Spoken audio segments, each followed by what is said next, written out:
Hello दोस्तों, नमस्ते। स्वागत है आप लोगों का हमारे यूट्यूब चैनल हिंदी स्टोरी में। आज हम लोग हमारे प्रसिद्ध लेखिका कांता भारती द्वारा रचित हिंदी उपन्यास रेत की मछली का भाग 2 सुनेंगे। तो चलिए बिना लेट किए भी हम लोग स्टार्ट करते हैं कांता भारती द्वारा रचित उपन्यासों रेत की मछली का भाग 2। वे बोलते रहें और मैं सुनती रही। तभी मेरी आंखों माँ की ओर उठी और मैं कांप गई। उसके शांत, सरल, गंभीर चेहरे से ढुलककर आंसू उसकी गोद में टपक रहे थे। 2 बरस में पहली बार उस निष्ठावान और संकल्पशील मुख पर मैंने आंसू देखे थे। मेरा खून जम गया, लगा गले से कुछ घुट रहा है। शोभन भी कुछ ना बोल सके। थोड़ी देर बाद माँ के गले भरे आवाज़ से आई, यह घर तो मेरा सुहाग है शोभन। उसके बाद अब यह उसकी निशानी है। उसकी इस एकमात्र निशानी से ही मैं मर कर ही छूट सकती हूँ। अंतिम दिन भी अगर मैं यहाँ ना रही तो मुझे लगेगा कि तुम्हारे पिता को दोबारा मुझसे किसी ने छीन लिया। झगड़े कहाँ नहीं होते शोभन। जहाँ इतना जीवन बीता उसे अब छोड़कर कहाँ जाएंगे हम। शोभन का चेहरा उतर गया। नीले कमरे का नीला सन्नाटा और गहरा हो गया। माँ के जाने के बाद भी अवसाद हल्का नहीं हुआ। कोई कुछ नहीं बोला। ऐसा लगा जैसे लगातार झुकी आंखों में कड़वाहट भर गई है। चुपचाप उठी, बिस्तर ठीक किया, पर किसी तरह भी कहने की साहस ना हुआ कि ये सो जाए।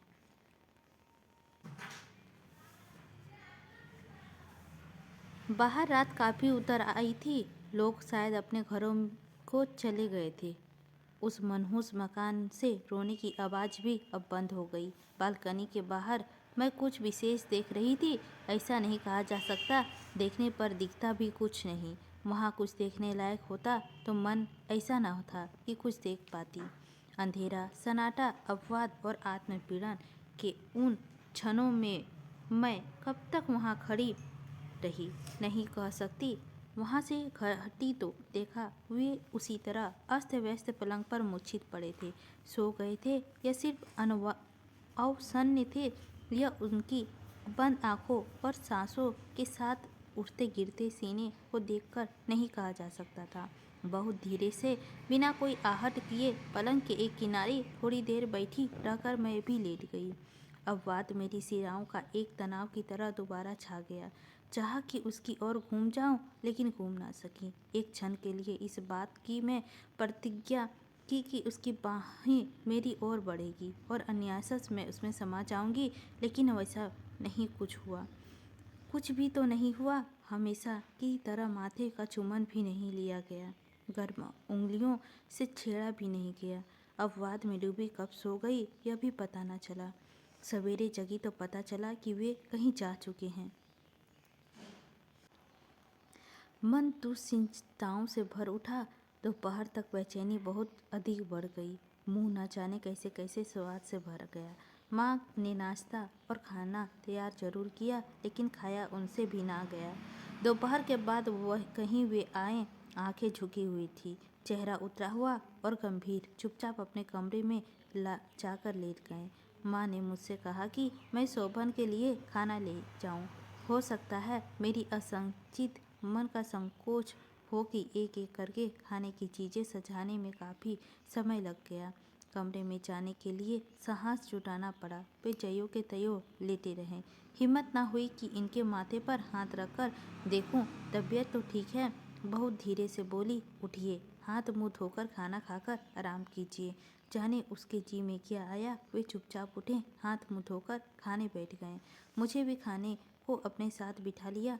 अनमने मन से थोड़ा सा खाया। खाते समय चाहकर भी मुझसे कुछ बोला ना गया। खाते समय आज तो उसके हाथ में कोई किताब भी नहीं थी। किताब होती तो शायद मन कुछ बदलता। तनाव 1-2 दिन का नहीं था। मन को इतना समेटा भी नहीं जा सका कि वह तनाव टूट सके। कई दिन बीत गए। उनके मित्र भी आए थे। वह नीला कमरा उन्मुक्त हंसी से गूंजा नहीं। बहुत धीरे धीरे उन्होंने बातें की। शायद कुछ मशविरा भी हुआ। मन में उत्सुकता थी, लेकिन पूछ भी नहीं ना सकी। कई दिनों के सलाह मशविरे के बाद पता चला कि एक समझौता हुआ है। तय यह हुआ कि मुकदमा वापस ले लिया जाए और रमन माफ़ी मांग ले। लेकिन यह सब हो कैसे? रमन तो पागल हो चुका था। उससे यह बात की संभावना कम थी कि वह सहज रूप से समझौता के लिए तैयार होगा। उसके मन की गांठें उसके सामने उसने कौन खोलता और वह उन्हें खोलने भी कब देता? उसकी कुंठा आईना देखने को तैयार कैसे होती? लेकिन अब शोभन की जीत भी आ गए थे। उन्होंने दृढ़तापूर्वक कह दिया था कि अगर वह माफ़ी नहीं मांगता तो मुकदमा वापस नहीं होगा। अनजाने और अनचाहे ही उस तनाव को मैंने महसूस किया और माँ के इष्टदेव को याद कर रही थी। पूरा महीना इसी यातना में बीता। शायद रमन की समझ में आ गया था कि मुकदमा वापस ना हुआ तो उसकी नौकरी छूट सकती है। एक दिन उसने माफ़ी मांग ली, तब दिन सहसा बदले हुए लगने लगे। बालकनी में जूहे के गुच्छे फूल आए हैं। मैंने देखा उसकी कोमल पंक्तियाँ पर धूप की किरणें नाचती है। यह भी मैंने देखा उस दिन से हवा कुछ अच्छी लगने लगी। शोभन ने बताया कि उन्होंने कहीं कोई मकान रहने के लिए देखा है। माँ फिर उदास हो गई। स्वर्गीय पति की स्मृति, इस मकान को छोड़ना उसके लिए सबसे बड़ी यातना थी। मकान का एक एक कण से उनकी यातना जुड़ी हुई थी, उनकी चेतना जुड़ी हुई थी, उनकी मर्यादा, उनकी आसक्ति और उसका आश्वासन सभी कुछ था वह मकान।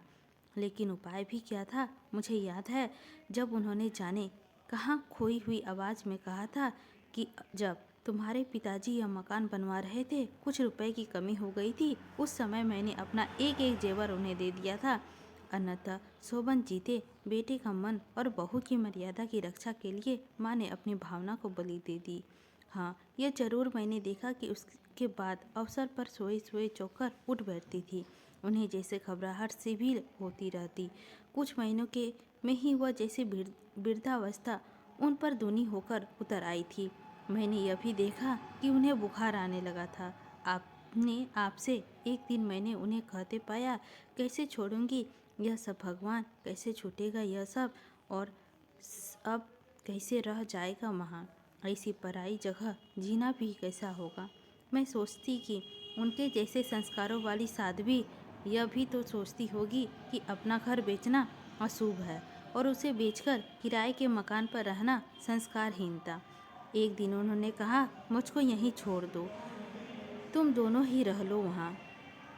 लेकिन यह भी होता कैसे? स्थिति सहज नहीं हुई थी। उन्होंने यह भी सोचा होगा कि इस तरह अलग रहकर स्थिति और बिगड़ेगी, सुधरेगी नहीं। लोग यह भी तो सोच सकते हैं कि लड़के ने अपने मन से शादी की और अलग हो गया। शायद चुपचाप वे कई बार रोई भी थी, क्योंकि कई बार उनकी ओर देखते तो लगता कि उनकी आंखें लाल और सूजी हुई है। मैं पूछती तो एक लंबी सांस लेकर चुप हो जाती। यूनिवर्सिटी के पास एक नई बस्ती की कोठी का एक खाली हिस्सा मिल गया था। फिर भी तय यह हुआ कि केवल काम का सामान साथ जाएगा, बाकी सब यहीं बंद रहेगा। मकान बिकने पर ही उन्हें उसे ठहराएंगे। माँ ने तो मुहूर्त भी पूछ लिया था। सामान लदवाते वक्त माँ रो पड़ी। किसी तरह मजदूरों को बाहर भेजा और आंगन में जाकर पूरी तरह फूट पड़ी। उनका धैर्य टूट गया था। मुझे माफ़ कर देना, मैं जीते जी यह घर छोड़कर जा रही हूँ। मेरा रक्त जम गया। मुझे लगा कि मैं हूँ इस यातना की जड़। वे भी अवसन्न थे। पास पड़ोस से इकट्ठा हुए लोग इस समय कचोट रहे थे, खल रहे थे। विचित्र मनहूसियत फैल गई थी। जैसे तैसे माँ को शांत किया। शोभन की चाह रहे थे कि सब अब जल्दी से जल्दी यहाँ से हट जाए। हल्का सामान तांगे पे लाद लिया गया और हम तीनों भी बैठ गए। शोभन ने हाथ जोड़कर सबको नमस्कार किया। तांगे वाले ने घोड़े को आगे बढ़ने के लिए उस्काया। सड़ाप उसने एक चाबुक लगाई। मैं सिहर उठी, चौंक उठ गई। अंदर चल, कुमुद की आवाज़ आई। चल खाना खा ले। मैं दोबारा चौंकी। अचानक ऐसा लगा जैसे अंजूरी से भरी हुई रेत सरक कर रीत गई। बीते दिनों से वह परछाई भी गायब हो गई। यथार्थ की ठोस धरती पर मैं लौट आई। बीते हुए उस तूफान प्रसंग से वापस आकर कुमुद के इस छोटे से कमरे में आश्वासन महसूस हुआ। खाना खाते समय कुमुद तरह तरह की बातें करके मन को अप्रिय प्रशंसों से दूर हटाने का प्रयत्न करती रही। मैंने उसकी आंखों को झाँका तो उसका चेहरा नीचे कर लिया। जी मैं आया कहूँ तो अपने अप्रिय प्रसंग से अपने को अलग काट सकी है क्या, लेकिन मुझसे पूछ नहीं जा सका। जाने क्यों मेरी आंखें दोबारा गीली हो आई।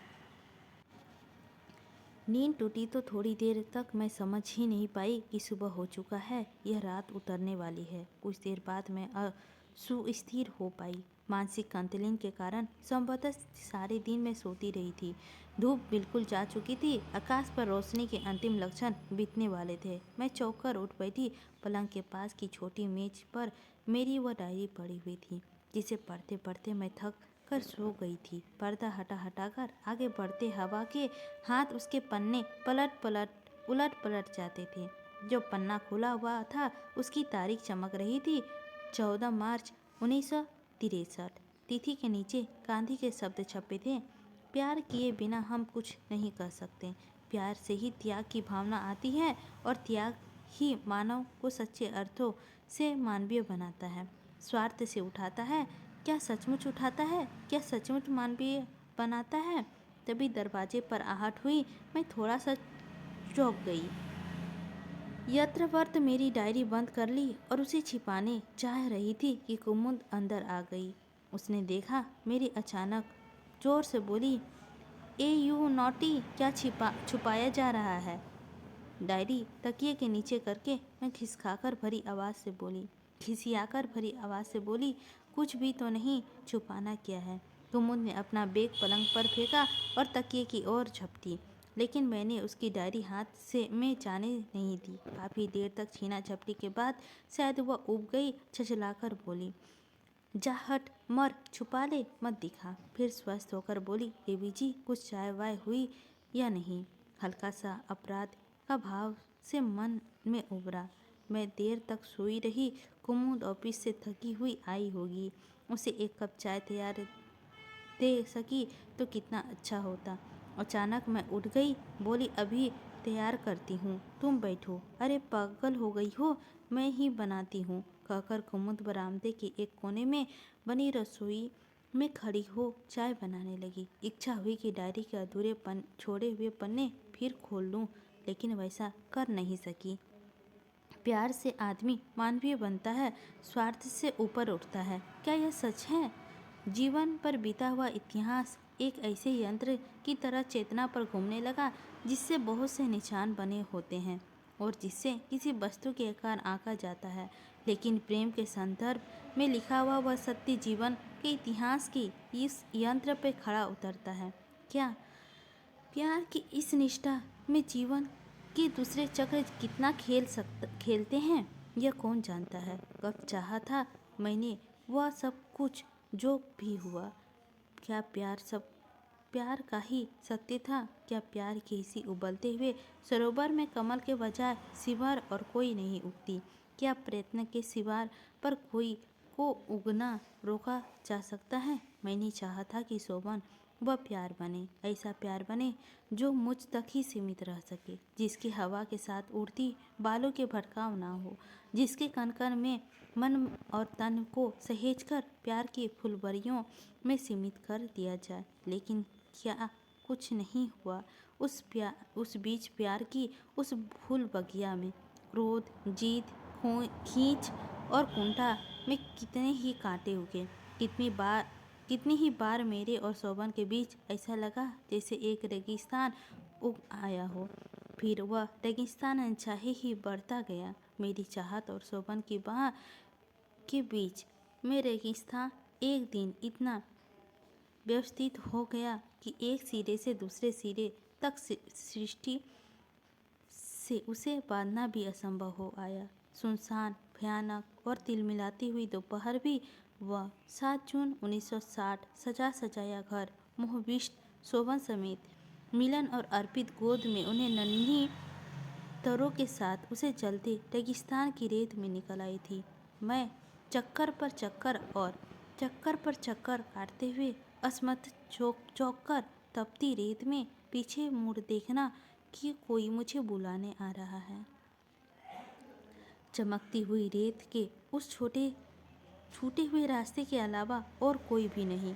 तपती रेत का वह रास्ता है जो पीछा करते हुए मेरे साथ साथ चला आ रहा है। 1.5 बरस लंबे लंबे दिनों को अपने पीछे आते महसूस किया और बार बार चाहा कि इसी रेत के बीच कहीं एक दलदल मिल जाए जिसमें मैं समा जाऊं, लेकिन टखनों तक खसकर भी आगे नहीं छूटा ना गया। जीने की इच्छा का कोई एक तार बराबर आगे और आगे खींचता रहा। चिलचिलाती हुई दोपहर, गर्मी से उबे मुरझाए पेड़ और लू से तपता हुआ एक छोटा सा स्टेशन, तरु के कलेजे से चिपकाए हुए सामान और छोटा सा बंडल संभालते मैं टीन का साइबान के नीचे बेंच का इंतजार करती हूँ कि वहाँ सामने बिछी हुई जल्दी पटरियों की एक ट्रेन आएगी। चेहरे पर बार बार पसीना आ रहा था, तपन का ही नहीं घबराहट का भी था। कैसे आ गई मैं यहाँ तक बिल्कुल अकेले? कहीं कोई परिचित मिल गया तो क्या होगा? क्या सोचेगा वह? घर पर लौटकर माँ और पिता से क्या कहेंगे? सोचती कि इस सीमेंट में प्लेटफॉर्म पर ही रेत का वह विस्तार पैदा हो जाए जिसमें घसकर मैं डूब जाऊं। घबराहट हटाने के लिए मैं इधर उधर ध्यान बांटने लगी। देखा तरु के चेहरे और नन्हे नन्हे हाथों पर पसीना झलक आया है। पसीना पोंछा, उसे लू से बचाने के लिए पानी पिलाया और फिर रुमाल टटोलकर देखा कि टिकट सावधानी से बंधा है। मृग तृष्णा के वे दिन भी कैसे बीते थे। बच्ची बहुत छोटी थी जब मैं उसे लेकर अकेलेपन के रेगिस्तान के इस पार माँ के पास लौट आई थी। सोचा था शायद कभी खोया हुआ प्यार लौटे, शायद कभी दूसरी बार फुलवरिया की रात रानी की गंध का झोंका आए, शायद फिर कभी नाद की पानी से उग आया कमल मेरी आँखों को परस जाए और दोनों बाहों के बीच नया जीवन उगे। लेकिन मेरी तृष्णा बदली नहीं, चाहा हुआ सच नहीं हुआ। 2 बरस रेत में भटक भटक कर आखिर इस प्लेटफॉर्म पर आ पहुंची। ट्रेन आ गई थी। छोटे प्लेटफॉर्म पर हलचल शुरू हो गई थी। गिने चुने कूली ट्रेन पर इंतजार में आकर खड़े हो गए थे। 10-12 मुसाफिर सामान सहेजने और भागदौड़ करने लगे थे। मैं क्या सहेजूं? सब कुछ बिखरने के बाद अब जो जीविस्ता में 2 कण मेरे आंचल में बचे थे उन्हें मणि की तरह सहेजकर मैं खड़ी हो गई। एक कुली ने मेरे करीब ठिठक कर कहना चाहा कि मुझे उसकी ज़रूरत है या नहीं, लेकिन फिर कुछ सोचकर दूसरी ओर चल गई। चमकती हुई धूप में चीज के पास जहाँ दोनों पटरियों से मिलकर सुई की नोक जैसी बना ली थी, वहाँ एक काला बिंदु उभरकर डरावने रंग का बड़ा होता जा रहा था। जैसे तैसे वह काला बिंदु बड़ा होता गया, उस छोटे से स्टेशन की टीन का साइबान से कपकपी भरती गई। प्लेटफॉर्म के सिरे तक पहुँचते पहुँचते ट्रेन का वह विराट आकर इतना भयानक हो उठा कि मन दहल गया। 2 क्षण में इंजन दहाड़ता हुआ आया, धरती कांपती मेरे पास से गुजर गया। ट्रेन धीरे धीरे रुकी। एक जगह मुझे हल्की निराशा सी भी हुई कि वहाँ भीड़ क्यों नहीं है। उस समय भीड़ का ना होना मुझे बहुत सहज नहीं लगा। 2 बरस पहले इसी स्टेशन पर एक गाड़ी रुकी थी। ठीक इसी तरह उस दिन भी यह छोटा सा स्टेशन इसी तरह उजाड़ था। सोने प्लेटफॉर्म पर बनी बेंचें इस तरह वीरान पड़ी थी। वह ट्रेन मुझे जैसे बलात् किसी असहाय की तरह प्लेटफॉर्म पर धकेलकर दहलाती हुई चली गई थी। एक क्षण के लिए मैं समझ नहीं पाई थी कि मैं सामने खड़ी माँ और पिताजी से मैं क्या कहूँ। वे भी शायद मेरी तरह उत्तेजित थे। मुंबई से यहाँ तक के इस लंबे सफ़र से कहीं ज़्यादा गहरी कुछ बातें थी जो कहीं नहीं गई, लेकिन सुनी और समझी गई। मेरी श्रीहीन और सौभाग्य विहीन होकर लौटा चेहरा स्नेहसिक्त पिता की आंखों में झलक आया था। शब्द पास नहीं थे कि वे बेटी की यातना को व्यक्त कर पाते, क्योंकि बेटी की यातना उसका अपना भोग भी थी। शब्द तो किसी के पास भी नहीं थे, मेरे पास भी नहीं, माँ के पास भी नहीं और तरु के तो नहीं था, अब बेजुबान अश्रुसिक्त। थोड़े दिन के बाद मुझे एक जगह काम मिल गया था। जहाँ काम मिला था वह दफ्तर कोई 50 मील दूर शहर में था। हर मौसम की मार झेलती हुई 50 मील की वह दूरी हर रोज़ तय करती थी। हर रोज़ नापी जाती वह दूरी लंबे लंबे 8 घंटों का काम के बीच ऐसा लगती जैसे मैं सिसिफस हूँ, जो पत्थर की चट्टान धकेलता हुआ पहाड़ की चोटी तक ले जाता है और चट्टान फिर नीचे लुढ़क जाते हैं। सिसिफस के हाथ में छूटी वह चट्टान मेरे सीने पर आकर गिरती थी। मन कचोट जाता था जब तरु अपनी तोतली भाषा से पूछ बैठती थी, पापा घर कब आएंगे? मम्मी, पापा रात को घर क्यों नहीं आते? वे शब्द कहाँ थे मेरे पास जो बता पाते कि पापा घर क्यों नहीं आते? और यह कि जिसे घर कहा जाए वह कहाँ है? तरु के वाक्य मन में घुमड़ते रहते और नींद भाप की तरह उड़ जाती। सारी रात इधर से उधर करवटें बदलते बीतते।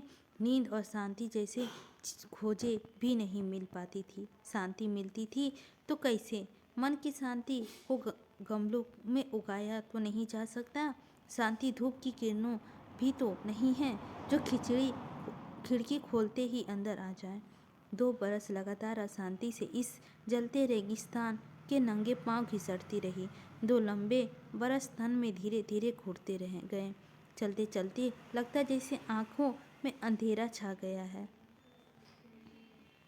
और पेशियों और तनाव टूट जाने वाले हैं। माँ कहती है मेरा चेहरा पीला हो गया है और मैं सूख गई हूँ, इलाज करना होगा। लेकिन इलाज कैसा?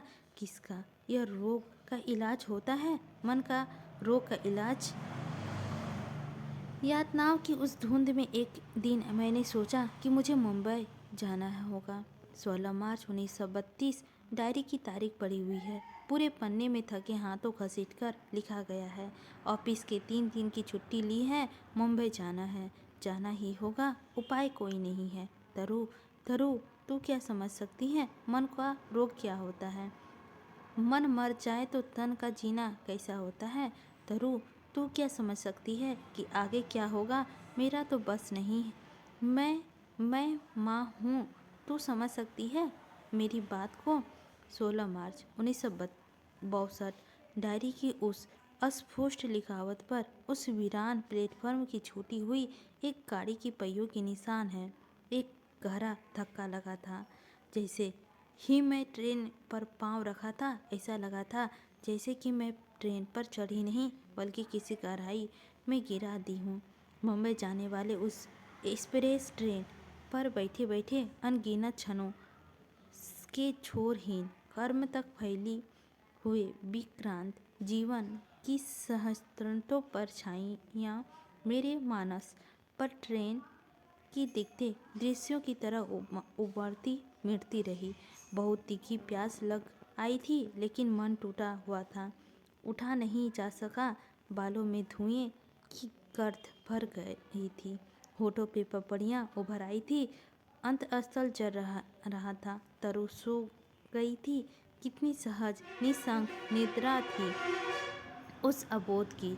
चेहरे की ओर देखकर मेरा मन कचोट गया। रास्ते भर मैं गाड़ी से एक बार भी नहीं उतरी कि कहीं यह गाड़ी भी उनकी तरह मुझे छोड़कर बढ़ न जाए और मैं पीछे अकेली छूट जाऊं, निसंतान अकेली।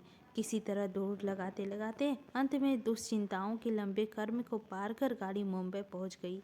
एक क्षण के लिए लगा कि मैं नीचे नहीं उतर सकती, उतरने की साहस नहीं है। बेबी ने कंधे से लगाकर सामान संभालते अपने अभी मैं डिब्बे के दरवाजे तक गई थी कि लगा जैसे मेरे पैर किसी ने बांध लिए हों।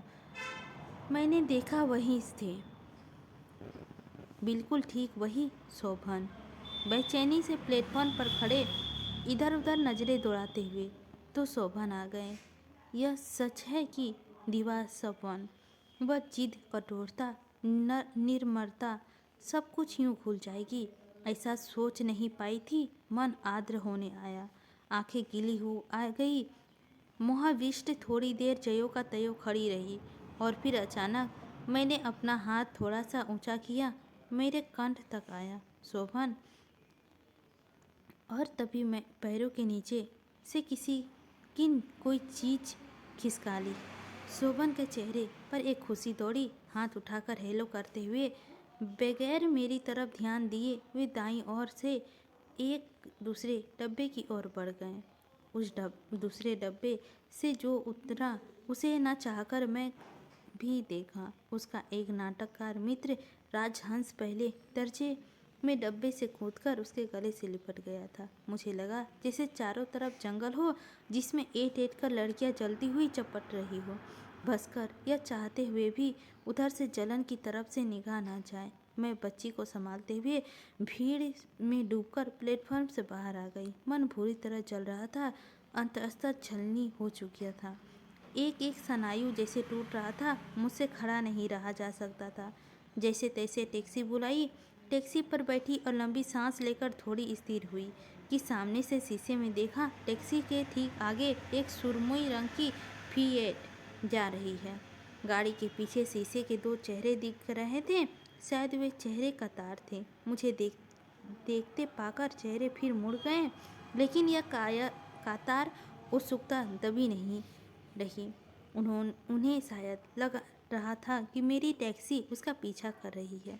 हाव भाव में ऐसा नहीं लग रहा था कि वे निश्चित होंगे, बल्कि जिस तरह पीछे घूम घूम कर वे टैक्सी की ओर देख रहे थे, उससे लगता था कि कहीं वे भयभीत भी हैं। मुझे विश्वास है कि वे निश्चित ही भयभीत हो रहे होंगे। दोनों, शोभन और राजहंस दोनों ही। संभव है कि राजहंस उस समय शोभन की कायरता के प्रतिबिंब बन गए हो। वैसे कि किन अर्थों में वे शोभन से भिन्न रहे हैं नहीं कह सकती। प्रिया पत्नी को पागल घोषित किया था। राजहंस जी ने भी नाटक लिखने से पहले नाटक खेला भी था। सब कुछ छीनकर पत्नी को कहा था कि वह पत्नी नहीं रही। एक दूसरे के चेहरे में अपने अपने नाटक की परछाइयाँ पड़ते हुए उन दो भयभीत प्राणियों का पीछा मेरी टैक्सी ने कब तक किया मैं नहीं जानती। और फिर सहसा एक जगह से उसकी गाड़ी दूसरे रास्ते पर मोड़ ली। मुझे पता था कि इतनी जल्दी इस जगह से ही उनका रास्ता अलग नहीं होता, लेकिन शायद उन्होंने जानबूझकर अपने ड्राइवर से वहीं मोड़ जाने के लिए कहा था। अच्छा हुआ कि वे ही अलग मुड़ गए। आह नियति, तरु को कहीं दो क्षण के लिए यह भी मालूम हो पाता कि उसका वह चीर प्रशिक्षित पिता चीर कायर होकर रास्ता बदलकर चला गया, तो जाने वह क्या सोचती। संभव है उसका शैशव, उसका परिभाषा समझ न पाए, लेकिन क्या आजीवन इसकी परिभाषा उसके लिए अनचाही ही रह सकती है, अनचाही ही रखी जा सकेगी। तरु सो रही थी। उसके खोए भोलेपन को, जीवन के मरु को वह रेतीली परिभाषा छू नहीं सकती। यह कितना बड़ा आश्वासन है। काश वह अब वो समझ पाती कि आज इसका दर्द भरा महत्वाकांक्षी पिता कितना दयनीय हो उठा है। उस अपने अपराधी अंतर्मन के कारण अपने आप से भयभीत। टैक्सी अब अपेक्षाकृत वीरान लंबी सड़क पर दौड़ रही थी। टैक्सी की खुली हुई खिड़की से ताज़ी हवा का एक झोंका आया। फागुन की इस समुद्री गंध भरी हवा के एक झोंका कोमल झोंके की यूं सहला जाना मुझे सुखद लगा। यही महीना है फागुन का, सुगंध भरा, न गर्मी न सर्दी, जूही चमेली, रात रानी, टेसू और कामिनी के सौरभ से भरा फागुन। समझ में नहीं आता मेरे जीवन की हर मोड़ उसी फागुन में क्यों शुरू होता है। जीवन की हर मोड़ पर यही हवा क्यों मुझको छू जाती है। सुखद आश्वासन से एक क्षण के बाद स्नायुओं में अनहोनी घटना की आशंका भरी गई। मन में उदासी का अंधेरा छा गया। विवश थी, जाती भी कहाँ। ना चाहते हुए भी वर्षों से परिचित गुरुजन द्वारा टैक्सी रुकवा दी। छोटी सी कोठी की नन्ही सी वाटिका में फाटक पर सफ़ेद पाटियाँ पर लिखा हुआ एक नाम देर तक पढ़ती रही, डॉक्टर शशिकांत। तरु जग आई थी। शायद उसे भूख लग गई लग आई थी। यात्रा के कारण थक भी चुकी थी, लेकिन उस नन्ही सी वाटिका को देखकर वह खुश हो गई। मैं वह छोटी सा लकड़ी का फाटक खोलने के लिए अपने को बांध रही थी कि डॉक्टर शशिकांत का सौम्य आकृति दिखाई पड़ी। थोड़ी देर अपरिचित को पहचानने से खड़े रहें और फिर 2 कदम आगे आ गए। यात्रा और यातनाओं के कारण मेरी आकृति संभवतः बदल गई थी। कई बरस पहले उन्होंने देखा था और उसके बाद वे मुंबई आ गए थे। उनके अनुमान भी नहीं लगा रहा होगा कि मैं यूँ अनायास कभी उनके यहाँ पहुँचूँगी। मुझे पहचानने में उन्हें कुछ समय लगा और फिर वह अवाक रह गए। बिना किसी पूर्व सूचना के अबोध बच्ची के साथ लेकर बिल्कुल अकेले उनके यहाँ क्यों और कैसे आ गई। जीजी ने पहचाना तो गले से लगा लिया। वे भी स्तब्ध थी। बैठते ना बैठते मैंने उनसे कह दिया कि मैं शोभन को तरु सौंपने आई हूँ। उनके बच्चों की आंखों में पहले तो एक अजीबपन आया, लेकिन फिर वह अस्वस्थ हो गए। नन्ही मुन्नी तरु गौरैया की तरह कमरे में बुदबुदाने लगी। बच्चे तरु के आसपास व्यस्त हो गए। उन्हें अपने मनोरंजन के साधन मिल गया। मेरे मन में हल्का संकोच भर आया कि आते समय इन बच्चों के लिए कुछ नहीं लाई। मन में अनमनी हो गई। मैंने महसूस किया कि जीजी और शशिकांत जी भी अनमने हो उठे हैं। मेरे मन में भी संकोच आया कि शायद मुझे इस तरह जाना नहीं चाहिए था, लेकिन अब वापसी भी संभव नहीं थी। जो कुछ हो अब स्थिति का सामना करना ही होगा। थोड़ी देर बाद वह गहन गंभीर वातावरण में सहजता की तरफ लौटते हुए शशिकांत जी बोले, कुंतन बहन, अब आप नहा धो लीजिए, खाना खाकर आराम कीजिए। सफ़र से थक गई होगी, फिर निश्चित होकर बात करेंगे। जो भी समस्याएं हैं धीरज से निपटाई जाएगी। ईश्वर सब ठीक ही करेगा। उनके शब्दों ने मुझे आश्वासन महसूस हुआ। किसी सीमा तक मन का तनाव भी सहज हो गया। जीजी ने बाथरूम तक पहुंचा दिया और खुद नौकर को खाना तैयार करने के लिए कह के चली गई। जब सब कुछ पराया हो जाता है तब थोड़ा सा अपनापन मन को भिगो जाता है। बरसों के बाद किसी स्नेही हरे भरे परिवार की ममता ने अकेलापन का एक किरण मुझे दी थी। वह एक किरण जलते हुए अंतःस्थल की शीतलता के छींटे डाल गई। बहुत धीरे धीरे थके लेकिन शांत मन की शीतल जल की धारा से नहाकर जब मैं बाहर आई तो मन पहले से ज़्यादा सुस्थिर हो चुका था। हम सबने मिलकर खाना खाया। बरसों बाद पहली बार उस सने भरे खाने ने एक तृप्ति थी। हाँ, मन की उदासी बीच बीच से घिर घिर आती थी। शशिकांत जी से उदासी के वे क्षण छिपे नहीं थे। अंततः एक बार उन्होंने टोका भी था। एक बार कहूँ, कुंतल, तुम उम्र में बहुत छोटी हो। दुख या सुख दोनों से ही सटकर बैठना अच्छा नहीं लगता। सुख से ज़्यादा लिपट कर बैठने से सुख से अप्रचलित का आनंद नहीं रहता, वह उकता देता है, और दुख से ज़्यादा लिपटने से वह अंतराल को खाता है। मेरी आंखें भीग आई, लेकिन सत्य को उस सहारे की आंसुओं को थाम लिया।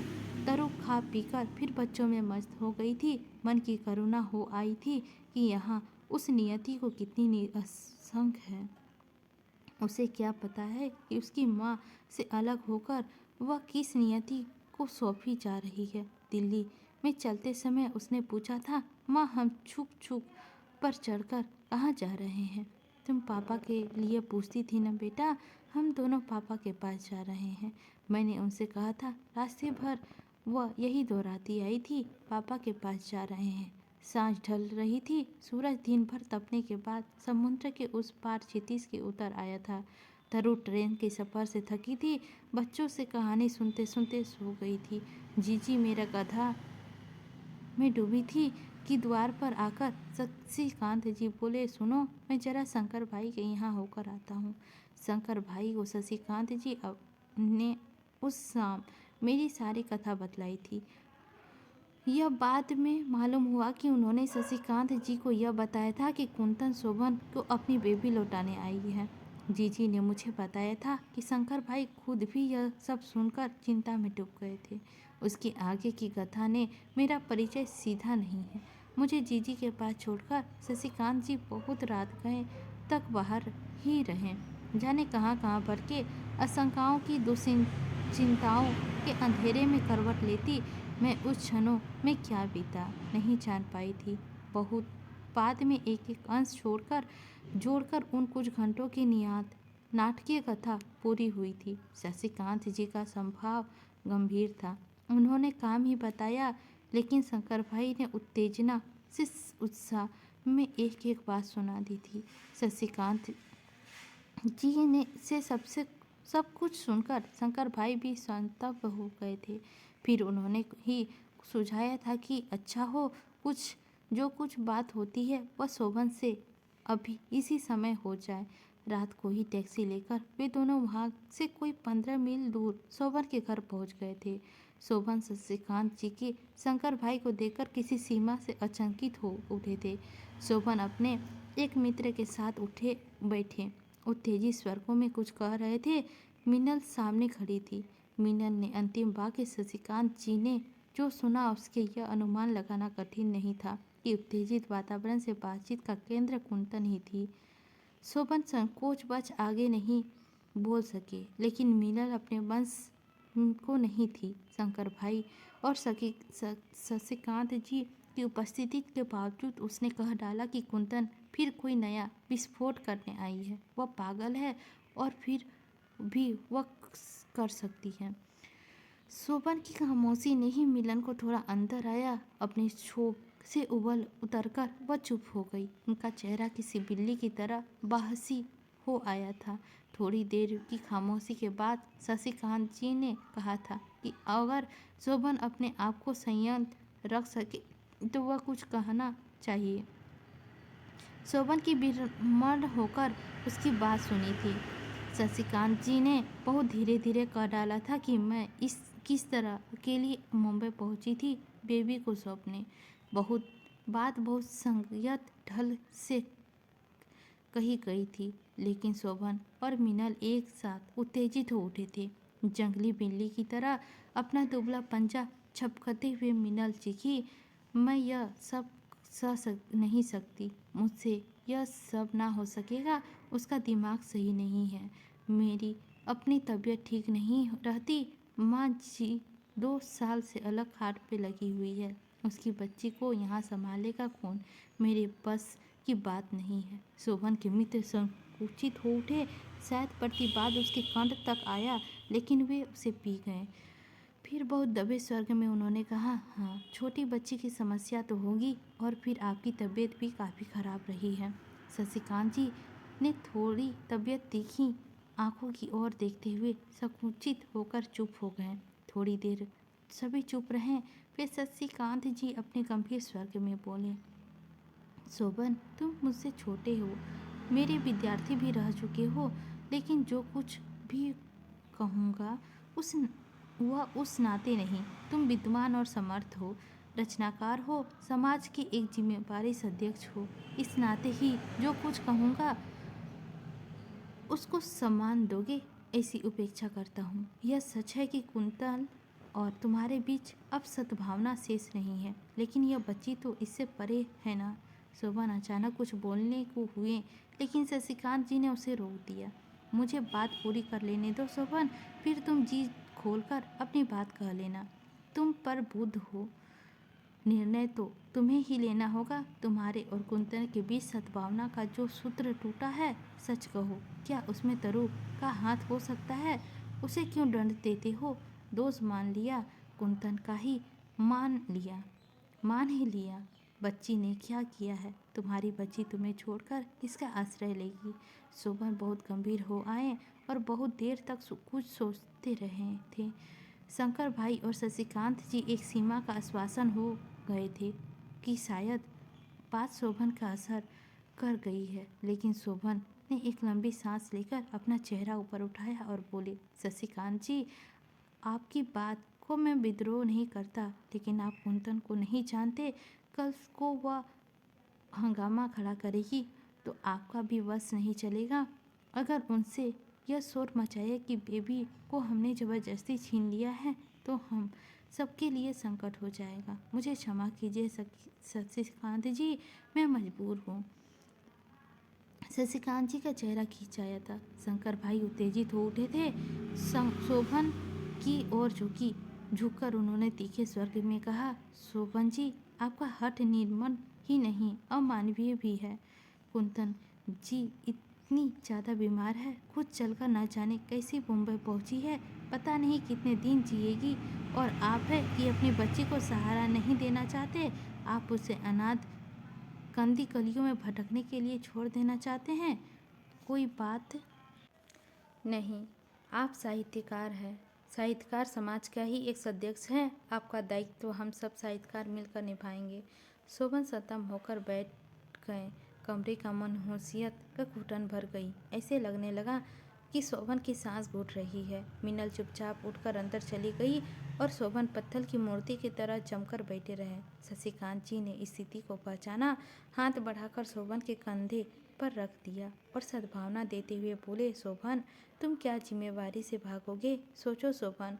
कमरे में फिर खामोशी छा गई। थोड़ी देर बाद शोभन ने जैसे अपना साहस को समेटा और कहा, ठीक है शशिकांत जी, आप मेरे बड़े हैं और आप यह आदेश दे सकते हैं, मैं इनकार भी नहीं करूंगा, लेकिन यह बात मेरी भी माननी होगी। बच्ची मैं अदालत के जरिए ही लूँगा। स्टाम्प पेपर पर लिखकर समझौता होगा, बाकी सबको कैसे होगा आप सोच लीजिए। मुझे भी सोचने के लिए कुछ समय तो आपको देना ही होगा। वकील से सलाह करूँगा, फिर जैसे आप ठीक समझेगा वैसा ही हो जाएगा। शशिकांत जी ने स्नेह से उसके कंधे दबाए और आभार प्रकट किया। शंकर भाई थोड़े चुप जरूर थे, लेकिन वे भी शांत हो गए।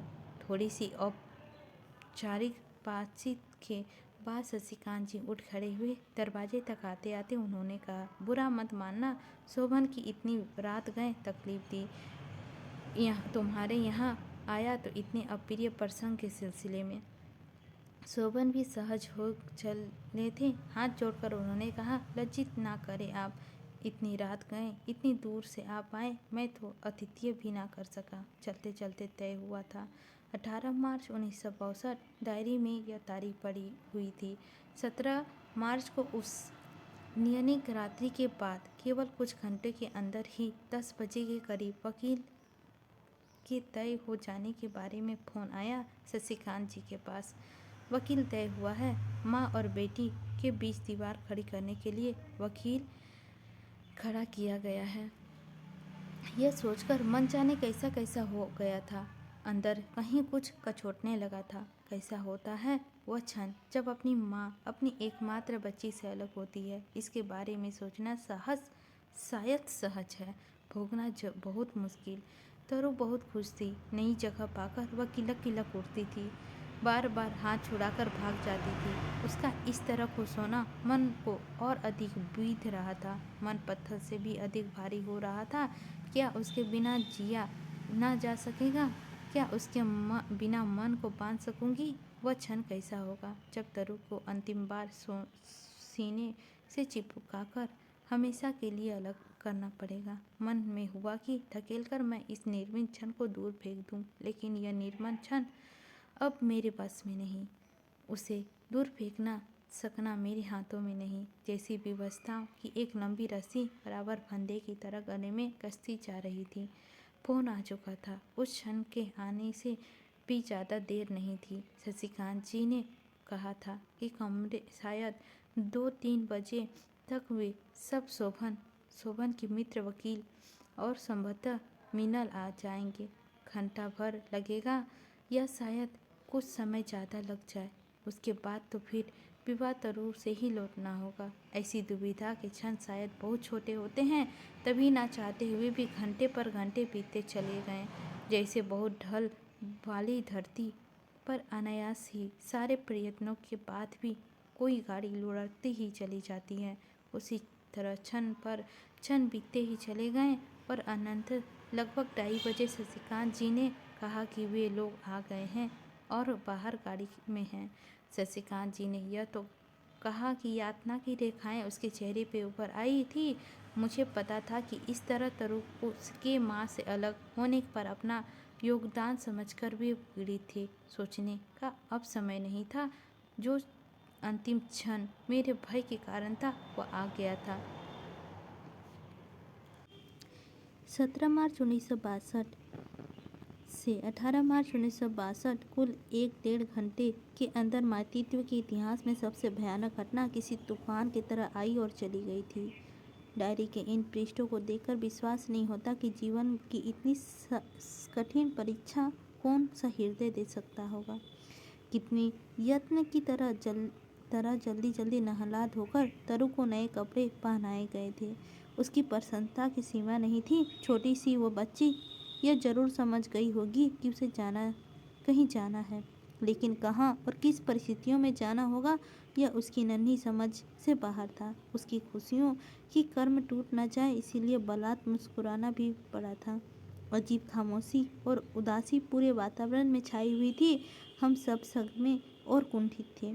किसी से इतना साहस नहीं हो रहा था कि एक दूसरे से कुछ बोले। शायद शब्द ही नहीं थे किसी के पास।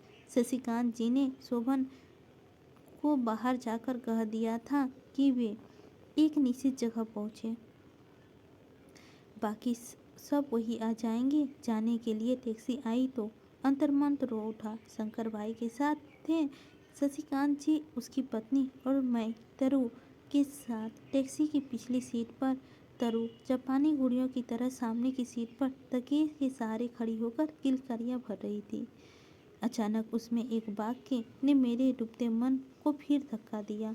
तोतली भाषा में पूछा, मम्मी हम सब कहाँ जा रहे हैं? शशिकांत जी उसके बाद सहलाते हुए बोली, तरु तुम पापा के पास जाना चाहती थी ना? तरु और ज़्यादा खुशी से उछलने लगी, लगातार दोहराने लगी, हम पापा के यहाँ पास जा रहे हैं, हम पापा के पास जा रहे हैं। मुझे लगा मैं कान बंद कर लूँ, पर यातना से जमी हुई बैठी रही। जहाँ मिलना तय हुआ था वहाँ एक रेस्टा का छोटा खूबसूरत कमरा था। हल्की हल्की रंगीन रोशनी में बहुत धीरे धीरे संगीत गूंज रहा था। मेजों पर लोग परिवेश से बिल्कुल निष्पंग बैठे हुए धीरे धीरे बातें कर रहे थे। शोभन अभी तक नहीं आए थे। एक कोने में पहले ही रिजर्व की हुई 2 मेजों की तरह शशिकांत जी हम लोगों को लेकर आगे बढ़े गए। शोभन कोई 10 मिनट बाद पहुँचे। बहुत रूखे और औपचारिक नमस्कार के बाद बैठ गए। उसके साथ वाला अपरिचित आदमी उनका वकील था। बैठने के बाद एक खामोशी छा गई। तभी तरु ने आवाज़ आई, मेरे पापा कौन हैं, कहाँ हैं? ऐसा लगा जैसे शोभन की शिराओं में एक कंपन हुआ हो। वे कुछ अस्थिर हो उठे, बोलना चाहकर भी कुछ नहीं बोल पाए। मैं जड़ हुई पत्थर सी बैठी रही। शशिकांत जी ने परिस्थिति को संभाला, धीरे से बोले, ठहर जा बेटे, अभी आते हैं तेरे पापा। जाने क्यों मेरी आंखें भर आई और मैंने देखा 2 पल रुककर शोभन अपनी कुर्सी से उठे और तरु को उन्होंने बाहों में भर लिया। तरु इस अनायास प्यार से सहम गई। उसकी बाहों में छूटने के बाद छटपटाने लगी। तभी शोभन ने कहा, मैं हूँ तेरा पापा बेटा, मैं हूँ तेरे पापा। स्वर्ग से ऐसे लगा कि थोड़े आर्द्र हो आए हैं। तरु ने उन्हें पापा के रूप में पहचानना तो पहले से ही संकुचित हो मेरी ओर देखने लगी। फिर थोड़ी देर सहज हो गई, मीठी आवाज़ में बोली, पापा तुम हो मेरे पापा। अब वे स्वयं भी अस्थिर हो उठे थे। उनका सहज नहीं हुआ गया। शंकर भाई और शशिकांत जी ने उन्हें संकट से उबारा। वकील जी और झुककर बोले, आपके कागज तैयार कर लिया है? हाँ, कागज तो तैयार है, आप देख लीजिए, कहकर वकील जी कागज शशिकांत जी की ओर बढ़ा दिया। मोटे स्टम्प पेपर में बने टाइप किए हुए अक्षरों में क्या लिखा है उस समय चाहकर भी मैं न देख सकी। कागज अभी पढ़ा जा रहा था कि शोभन के नाटककार मित्र राजहंस भी आ पहुँचे। मेरा मन और अधिक कुंठा से भर उठा। शशिकांत जी ने वह कागज उन्हें भी पढ़ाया। मैं जानती हूँ कि वह कागज पहले से ही पढ़ चुके होंगे, लेकिन फिर भी उन्होंने पढ़ने का नाटक किया। अंत में वह कागज शशिकांत जी ने मेरे सामने रख दिया। शब्दों में मेरी निगाह जमाई, लेकिन पढ़ा कुछ भी ना जा सका। आंखें तरल हो आई थी, शब्द तैर रहे थे और शब्दों के अर्थ जाने कहाँ डूब आए थे। वैसे भी अब इन शब्दों का अर्थ मिल भी जाता तो फायदा क्या है था।